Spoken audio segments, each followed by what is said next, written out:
Amados irmãos, amados, querido, consagrado povo de Deus, hoje é sexta-feira, graças a Deus. Pode talvez alguém pensar que isso não significa nada, mas representa muito, porque na medida que o tempo vai se passando, amado, amada, significa que com o passar do tempo, a tendência é que esta pandemia vá perdendo a sua força. E se ela vai perdendo a sua força, ela vai se enfraquecendo e com a graça de Deus vai desaparecendo no meio de nós. É verdade, são muitos dias, nós estamos nessa luta, nessa fadiga, desde o mês de março, são muitos dias, mas é verdade que aqueles que perseveram e esperam no Senhor jamais serão decepcionados. Não desanime, não perca a fé, não perca a confiança, continue firme, caminhando, confessando e acreditando no Senhor, porque na medida que o tempo vai passando, Deus também vai nos falando, nos comunicando a sua palavra. Na medida que o tempo vai passando, o Senhor vai nos fortalecendo e vai nos mostrando o horizonte que todos nós queremos ver, que é a nossa libertação desta pandemia. Por isso eu te peço agora, nesse exato momento, tenha mais um pouco de paciência. Eu sei que você vai dizer, padre, mais ainda, mas nós não temos o que fazer a não ser não esperar de qualquer jeito, mas esperar no Senhor. E aí eu gosto muito das palavras de Pedro, repito muito, mas é a hora de dizer: a quem iremos, Senhor, se só Tu tens palavra de vida eterna. Mas hoje, amados, é o dia, se passaram segunda, terça, quarta, quinta, é sexta-feira. E como eu tenho repetido, num dia acontece muita coisa, em questão de horas acontece, imagine durante toda a semana. E eu queria te convidar a olhar tudo aquilo que aconteceu, mas eu queria muito que você não fixasse o olhar só nas coisas que não foram boas, porque eu sei que nós estamos passando toda essa situação, às vezes nos vem outras situações inesperadas, que nos tira o fôlego, que nos cansa, que às vezes nos maltrata e faz a gente ficar na penumbra da fé, ou seja, meio que na dúvida com relação à presença de Deus em nosso meio. Mas eu quero te dizer que, mesmo que não tenha acontecido nada de positivo, eu queria te convidar a tirar de todo esse sofrimento que você passou essa semana, tente tirar alguma lição para a tua vida. Eu estou dizendo, se não aconteceu nadinha de bom, pois pegue esses acontecimentos, esses sofrimentos e tire uma lição para a minha e para a sua vida, para que você já saiba que quando acontecer essas situações que se deram agora na tua vida, você já sabe como lidar com elas, porque você adquiriu a experiência, você experimentou, sentiu na pele, e sabendo de como elas são, você agora vai se sentir mais fortalecido, não só para uma situação semelhante, mas também para lidar com as outras situações. E isso, amados, é o que nós não deveríamos jamais esquecer, porque como nós somos vacilantes na fé, nós acabamos esquecendo de outras situações, tantas outras, melhor dizendo, situações que nós já passamos. Quantas situações nós já fomos passando, quantas provações não já se deu na nossa vida, e que nós também imaginávamos, pensávamos que não íamos vencer. Mas eu quero te dizer que aqueles que ficaram unidos a Jesus, a Virgem Santíssima, resistiram e se tornaram vencedor. É bom lembrar, amados, é mesmo, a nossa vida é assim, a gente vence uma situação, não é? A gente dá um respiro, não é? E daqui a pouco já vem uma outra.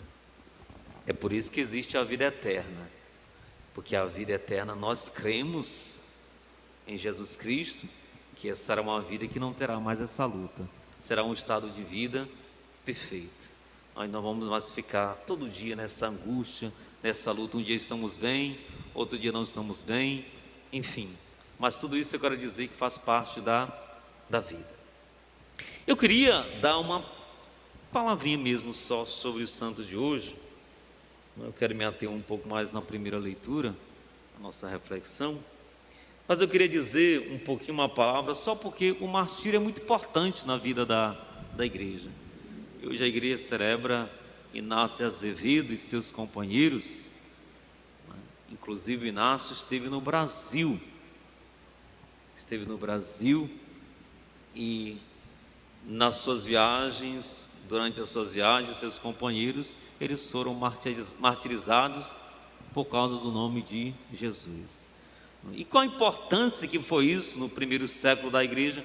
Porque quanto mais matavam os cristãos, o seu sangue derramado ia fazendo com que mais outras pessoas se tornassem cristãos. As pessoas ficavam encantadas, estimuladas ao ver que aquelas pessoas ou aqueles mártires que deram a vida por Jesus, amaram tanto Jesus a tal ponto de dar a vida por Jesus. Então isso despertava, fazia aflorar a fé das pessoas. Por isso o martírio é também um caminho de santidade.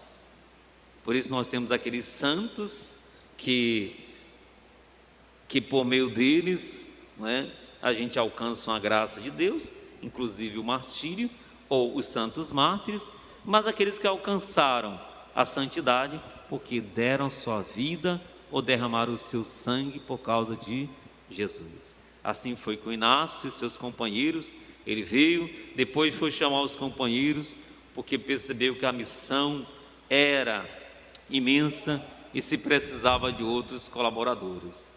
Que Deus nos dê a coragem, a fé, não só de Inácio e seus companheiros, mas de tantos outros mártires que derramaram o seu sangue por causa de Cristo. Amados irmãos, eu queria um pouco hoje me ater mais na primeira leitura, porque a primeira leitura nos chama muita atenção, é muito bonita, da profecia de Isaías, que nos fala do rei Ezequias. Muito interessante essa história, porque Ezequias se encontrava doente. Diz aqui a palavra de Deus que ele estava com uma úlcera. O que era úlcera, né? Naquele tempo não se chamava câncer, mas a úlcera hoje é uma espécie, é um tipo de câncer. Ele estava com um câncer. E para surpresa do rei, ele recebeu uma visita do profeta Isaías. O profeta foi dizer a ele algo que ele não esperava: prepara a tua casa, porque a tua hora chegou. E ele se soltou num choro tão grande, chorando.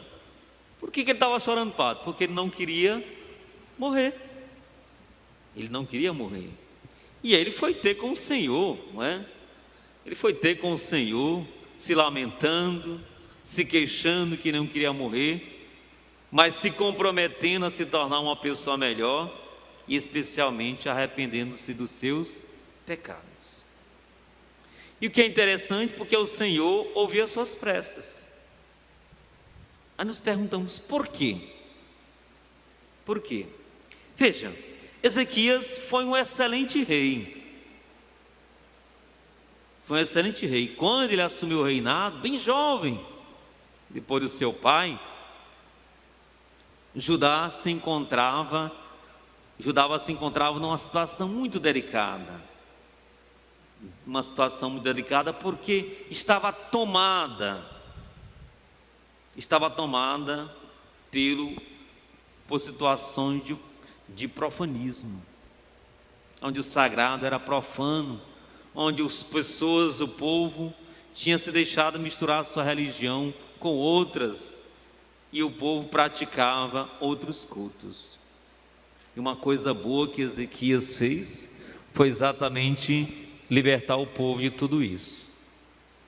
Mas o grande pecado dele foi porque quando ele foi avisado, quando falaram a ele sobre a situação que podia se incorrer sobre Judá, ou daquilo que ele tinha feito, ele se envaideceu, esqueceu que tudo aquilo que ele tinha feito, tinha sido feito pelas mãos do Senhor. Ou seja, ele esqueceu de testemunhar ou de falar no nome de Deus. É o risco que a gente corre. É o risco que nós corremos, amados. Porque às vezes o sucesso sobe na nossa cabeça de cantar. E quando nós cantamos agradar o Senhor, de pregar, de quando nós pregamos agrada as pessoas querem nos cumprimentar, nos elogiar e nós acabamos nos envaidecendo. Isso serve para todos os tipos de profissão e situações. Mas às vezes é como nós dizemos, a fulano deixou o poder e o sucesso subir a cabeça. Esquecemos de Deus, esquecemos da família, esquecemos dos amigos, porque a minha situação de fama é tão grande que eu não posso mais me misturar com aqueles dos quais eu convivi. É a coisa que mais acontece, veja, entre os famosos. Veja, entre os famosos. E aí eu digo até entre nós padres, os padres famosos, não é? Que ninguém pode chegar mais perto. Claro, a situação, quer dizer, ser famoso também tem um preço, e um dos preços às vezes é nos tirar da simplicidade, um dos preços às vezes é até nos tirar do próprio Deus. E sabe quando é que nós voltamos a lembrar de Deus de novo? Quando aparece a doença, quando aparece a morte, nós voltamos a lembrar depois de Deus. Tem um fato curioso quando Isaías diz a Ezequias: prepara a tua casa. Na verdade, quando o profeta diz para ele preparar a sua casa, estava dizendo para ele preparar a sua vida. Olha, que o Senhor foi bondoso, porque o Senhor diz para ele: se prepara para morrer. Quer dizer, certamente Ezequias realmente gozava de um prestígio, porque Deus lhe deu a oportunidade de se preparar para aquele momento. A gente nem se dá conta disso, amados, mas Deus gera e cria em nós tantas oportunidades e nós não vemos. E aqui eu quero fazer um paralelo com essa situação, com aquilo que eu já disse. De tudo isso que tem acontecido, amados, e que está acontecendo, nós temos que tirar algo de bom. Padre, pode-se tirar algo de bom? Pode. Eu dizer, nunca mais eu quero ser desse jeito. Nunca mais eu quero me distanciar de Deus. Nunca mais eu quero levar uma vida sem Deus. E uma coisa fundamental também, eu espero que a gente tenha descobrido o verdadeiro sentido da família, da pertença, de se dar conta, eu tenho um pai, ou se não tenho um pai, mas eu tenho uma mãe, ou quem cumpre o papel de pai e mãe na sua vida. Mas você se dá conta, eu também tenho filhos, eu tenho um esposo, eu tenho uma esposa. É o perfeito? É a perfeita? Não, porque perfeito só o Deus do céu, mas é o que eu escolhi, e Deus me deu. Então nós temos que sair dessa pandemia com essa consciência. E de tudo, tantas outras coisas que aconteceram, eu saí com aquela consciência: aqui eu aprendi, porque aqui eu sofri, aqui eu perdi. E infelizmente, amados, eu e vocês, nós aprendemos mais na dor. Mas quem que diz que tem que ser desse jeito? Quem que diz que eu tenho que sofrer, apanhar para eu poder aprender? Não, as experiências dolorosas têm que nos ajudar a gente caminhar de tal maneira que a gente não precisa mais passar de novo por elas, ainda que o sofrimento faça parte da vida, mas eu não preciso passar por ela. E aí, voltando aqui para o texto, diz o texto que o Senhor ouviu as preces do rei Ezequias e ainda lhe garantiu, lhe deu mais 15 anos de vida. Olha que beleza, Mas foi interessante porque Ezequias não foi lá dizendo assim: ó Senhor, eu fiz isso, aquilo, não. Ele disse: Senhor, eu me comprometo a me tornar uma pessoa melhor. Mas antes de dizer: Senhor, eu me arrependo de tudo o que eu fiz de errado. A gente tem que ter cuidado para a gente não ser como o fariseu, achar que já é o santo perfeito porque faz isso ou aquilo. Você lembra do fariseu, né? Lá no templo, batendo de peito: ó Senhor, eu te louvo porque eu não sou como esses outros aí, como esse publicano aí, adúltero, ladrão. Cada um sabe de si, e Deus sabe de todos. Por mais que você tenha uma vida correta para a honra e glória do Senhor, mas sempre tem algozinho que a gente ainda precisa ajustar e fazer conforme a vontade do Senhor. Faça isso. Tenha humildade na tua oração, né? E talvez a oração que nós temos visto que agrada o Senhor é quando a gente se reconhece necessitado do Senhor.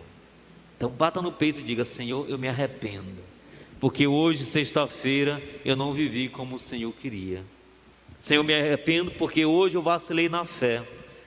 Senhor, eu peço perdão porque hoje eu não amei as pessoas como se não houvesse o amanhã, ou não amei as pessoas, eu não amei as pessoas do jeito que eu me amo.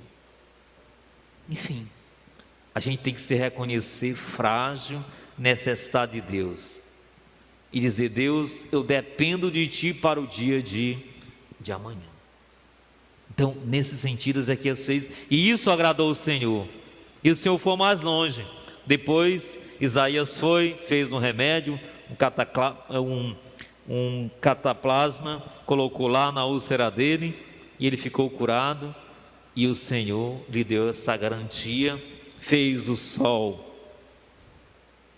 se refazer, para que ele tivesse a certeza que o Senhor realmente cumpriria com a sua promessa.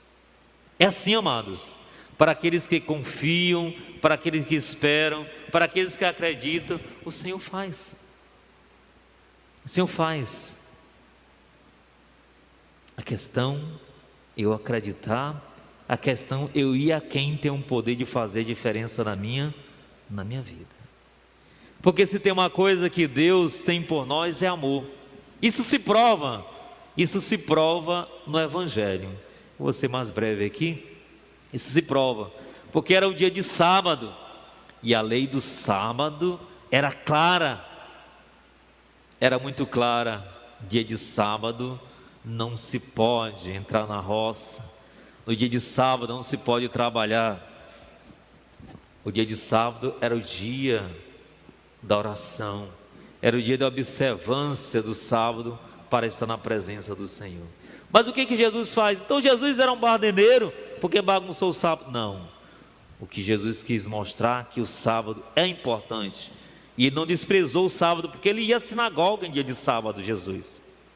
Ele ia à sinagoga. Nós lembramos muito bem, nos primeiros capítulos de Lucas, que ele foi lá na sinagoga num sábado, abriu o livro do profeta Isaías, fez a leitura daquela profecia que falava dele mesmo. Nós lembramos, Jesus era judeu e ele ia, cumpria todos os ritos judaicos.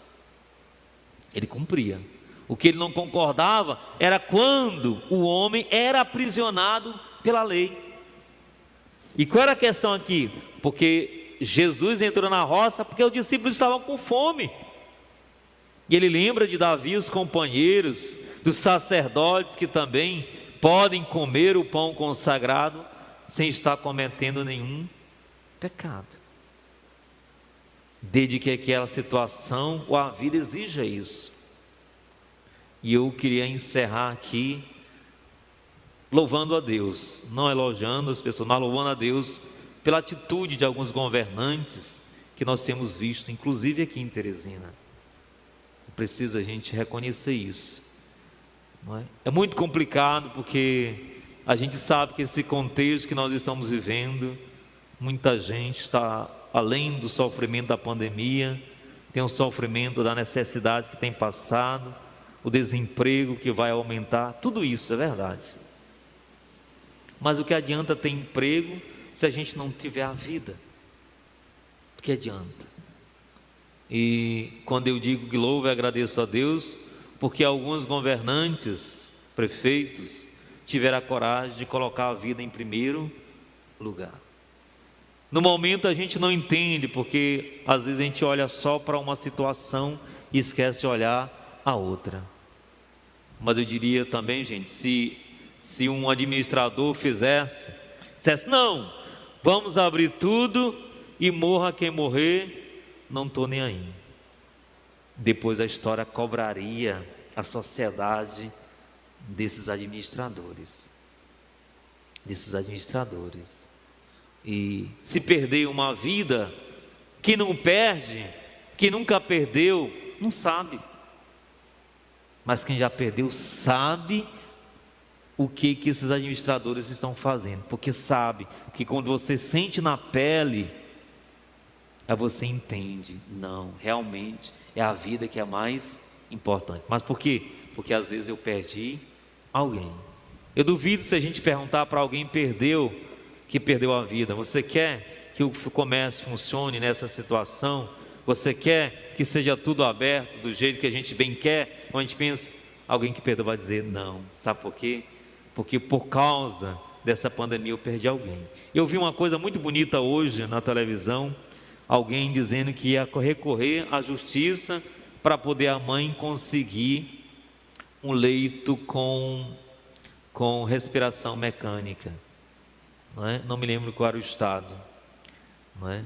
E ouvi alguém da administração daquela cidade dizendo assim, não basta só recorrer, não é, à justiça para se conseguir respiradores, não é?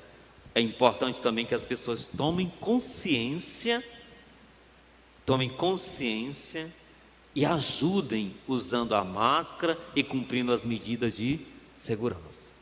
Não é? Para dizer, amados, que se a gente também não fizer a nossa parte, não tem administração nenhuma que conseguirá manter e controlar uma pandemia. Imagine, aqui no nosso estado, quantas pessoas já não morreram? Já passou de 1.000, se não estou enganado. Já ultrapassou de 1.000. Com todo esse controle e rigor. Agora imagine, se não tivesse sido assim, quantas pessoas não teriam morrido? Então, às vezes a gente não entende, porque a gente não perdeu ninguém. Você está bem, está todo mundo de casa, da família, então você acha, mas quando você perde alguém, ou alguém pegou o vírus, que a pessoa sofreu mesmo, aí você sente na pele. Então, dizer que essa atitude, ela está muito em sintonia, em consonância com aquilo que Jesus fez, colocou a vida em primeiro lugar. Sabe por quê? Porque tudo que nós temos de mais precioso é a vida. A vida é um dom de Deus. Se não tem vida, não tem nada, absolutamente nada, não é? Os empregos nós perdemos e é ruim, mas eu acredito que nós somos capazes de fazer gerar de novo a economia e a economia gerar novos empregos. Vamos passar necessidade, algumas situações, mas do jeito como essa pandemia vai passar, o desemprego e a situação dolorosa haverão também de passar. Sabe por quê? Porque tem lá no céu um Deus que olha e roga e vela por nós, e é nele que nós depositamos a nossa fé. Que Deus te abençoe, amado, a tua casa, te dê um santo e abençoado final de semana, em casa, tranquilo, rezando, aproveitando, desfrutando da tua casa, da tua família. Que Deus te abençoe, te dê a fé. Aqueles que estão sofrendo com alguém internado, doente, lhes dê o conforto, a confiança, para que assim você possa prosseguir confiando no Senhor. Que Deus nos abençoe hoje e sempre. Louvado seja nosso Senhor Jesus Cristo. Para sempre seja louvado, amado, Amado e e adorado. adorado.